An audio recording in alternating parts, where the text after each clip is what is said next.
Declaro promulgada o documento da liberdade, da dignidade, da democracia, da justiça social no Brasil. Que Deus nos ajude que isto se cumpra. Vivemos a tragicomédia do poder supremo, do interdito proibitório e das sanções penais aos piracicabanos que contestarem os vereadores na Casa do Povo. Do bate-papo do qual talvez sejamos privados, pela forma sórdida de se apresentar e aprovar um projeto punitivo, cesseativo e ameaçador, contrário à voz do povo, na calada da madrugada. Foi abortado, é verdade, por enquanto, se a sociedade não se movimentar, mas isso com certeza voltará. O mérito do saber democrático ficou por conta de um único vereador, Pedro Motoitiro Cavai, que, hostilizado por seus pares, pediu adiamento ao projeto legislativo 0822, inconstitucional e antidemocrático, com outros mais que votaram favoráveis ao adiamento, alguns sob a pressão de um certo vereador embebecido pelo poder. As normas deste projeto, cale-se, são absurdamente inconstitucionais, se não vejamos. Artigo 1º. Fica criado mais um artigo na Resolução nº 16, de 19 de novembro de 1993, o 31. Com a seguinte redação. Artigo 31-A. O cidadão que cometer, no recinto interno ou externo da Câmara, o qual compreende a frente, as laterais, o calçamento ao entorno do prédio principal e do prédio anexo e o estacionamento, excesso, ameaça ou ofensa contra os vereadores ou servidores, devidamente comprovado, será reprimido, devendo a mesa diretora tomar as providências cabíveis, propondo todas as medidas que julgar necessárias aos interesses da Câmara, principalmente no que tange à segurança e bem-estar do público interno e externo, bem como impugnar as que pareçam contrárias ao interesse público. Parágrafo único. Quando o cidadão cometer, reiteradamente, excesso, ameaça ou ofensa contra os vereadores ou servidores, a mesa diretora analisará os fatos ocorridos e tomará as seguintes providências, conforme sua gravidade. I. Advertência pessoal. Segunda, advertência em plenário. Terceira, suspender o livre acesso do cidadão ao plenário e às demais dependências da Câmara, sendo que sua entrada deverá ser feita somente com autorização do presidente da mesa diretora. Quarta, suspender o direito do cidadão, por prazo determinado, em utilizar a tribuna popular. Trata-se de penalidades inadmissíveis em nosso direito, cujos preceitos seguem o ordenamento jurídico das convenções internacionais de liberdade de expressão e das competências constitucionais para estabelecer pena, punição ou repressão. Pelo visto, por enquanto, foi crise ameaçada, evocada, esperada, para o reinício do recesso legislativo, mas que, no entanto, não chegou à sua finalidade de usar o regimento interno da Câmara de Vereadores para transformá-lo em um estatuto de clube social, onde se estabelecem punições aos sócios opositores das gestões empoderadas. Agora, não quero entrar nos méritos do último amarelado da versão anti-intelectual do projeto, vamos para o âmbito jurídico. Avocando para si o direito de estabelecer penalidades, punições contra cidadãos que se desalinham aos pensamentos dos vereadores, em desrespeito às normas constitucionais da ampla defesa, do contraditório e da legitimidade absoluta garantida ao Poder Executivo ao estabelecimento de sanções penais em todos os âmbitos, vedados aos municípios e estados legislar sobre a matéria salvo nos termos que esclareceremos alhures. Consoante ao ensinamento do professor Luiz Flávio Gomes, somente o Estado está autorizado a legislar sobre direito penal. Ele é o único titular do ius puniendi, logo, cabe a ele a produção material do direito penal objetivo, ou seja, cabe ao Estado a criação das normas que compõem o ordenamento jurídico penal.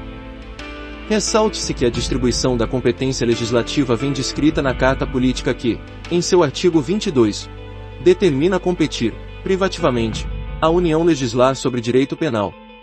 Entretanto, a Lei Complementar Federal pode autorizar os Estados-membros a legislarem sobre direito penal, contudo, somente em questões específicas de interesse local, único, do artigo 22 da CRFB 88.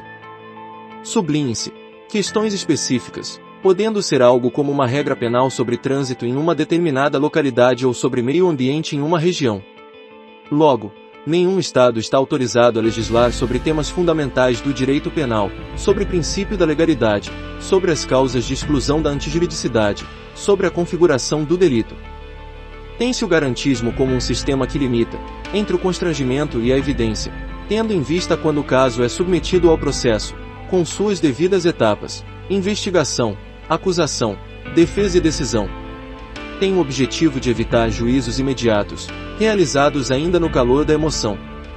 Lopes Júnior, Auri. Portanto, a trajetória histórica sobre punição estatal ao descumprimento de normas remonta ao passado até chegar à ideia da teoria do garantismo. Garantismo designa um modelo normativo de direito.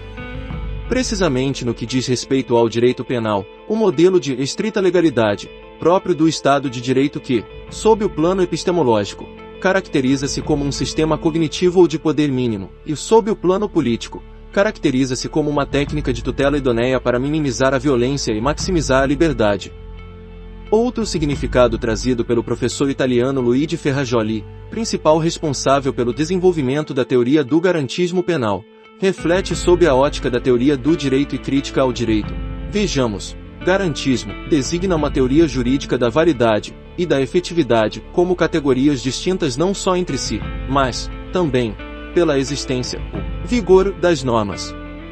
Neste sentido, a palavra garantismo exprime uma abordagem teórica que mantém separados o ser e o dever ser no direito. Aliás, põe como questão teórica central a divergência existente, nos ordenamentos complexos, entre modelos normativos, tendentemente garantistas, e práticas operacionais, tendente antigarantistas, interpretando tal divergência como a antinomia, dentro de certos limites fisiológica e fora destes patológica, que subsiste entre a validade, e não efetividade, dos primeiros e a efetividade e invalidade das segundas. Garantismo designa uma filosófica política que requer do direito e do Estado o ônus da justificação externa com base nos bens e nos interesses dos quais a tutela ou a garantia constituem a finalidade. Neste último sentido, o garantismo pressupõe a doutrina laica da separação entre direito e moral, entre validade e justiça, entre ponto de vista interno e ponto de vista externo na valoração do ordenamento, ou mesmo entre o ser e o dever ser do direito. Na visão do professor Auri Lopes Júnior, graduado em Direito pela Fundação Universidade Federal do Rio Grande, especialista em Direito e doutor em Direito Processual Penal pela Universidade Complutense de Madrid, deve ser entendido o garantismo como um sistema que limita, entre o constrangimento e a evidência, tendo em vista que quando o caso é submetido ao processo, com suas devidas etapas, investigação, acusação, defesa e decisão, tem o objetivo de evitar juízos imediatos, realizados ainda no calor da emoção. Mas não, senhores vereadores, não rasguem nossa Constituição. Se querem respeito, deem-se ao respeito e respeitem as visões diferentes, por mais impactantes que sejam. São vozes do povo e os senhores são eleitos para representar esse povo.